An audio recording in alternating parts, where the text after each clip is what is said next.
বন্ধুরা চলে এসেছি নারায়ণ কিচেনে রোজকার মতো রেসিপি নিয়ে। আজকে রেসিপি হবে কচুর দম। ভিডিওটা দেখতে থাকুন। আর কচুর দমটা বানাবো। তেল বসিয়ে দিয়েছি, তেলটা গরম হয়ে গেছে। আমি কচু আলু কেটে রেখেছি, এগুলো ভেজে নেবো।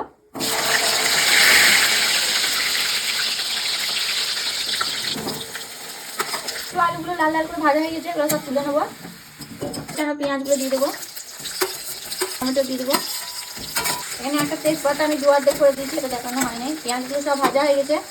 পেস্ট করে রাখা মশলাটা দিয়ে দেবো। এখানে আছে আদা, টমেটো, পেঁয়াজ, জিরের গুঁড়ো, 1 চামচ লঙ্কার গুঁড়ো, মতন হলুদ, স্বাদ মতো লবণ। একটা কষানো হয়ে গেছে, ভেজে রাখা কচুগুলো দিয়ে দেবো। ভালোভাবে নাড়াচাড়া করে আমি কষিয়ে নেবো। কষানো হয়ে গেছে, জল দিয়ে দেবো। দেখুন কচুর দম কমপ্লিট হয়ে গেছে। এই ভিডিওটা যদি ভালো লাগে একটা লাইক সাবস্ক্রাইব করে দেবেন, কমেন্ট করে জানাবেন কেমন হয়েছে। ভালো থাকবেন, সুস্থ থাকবেন। দেখা হবে নতুন কোনো ভিডিও নিয়ে।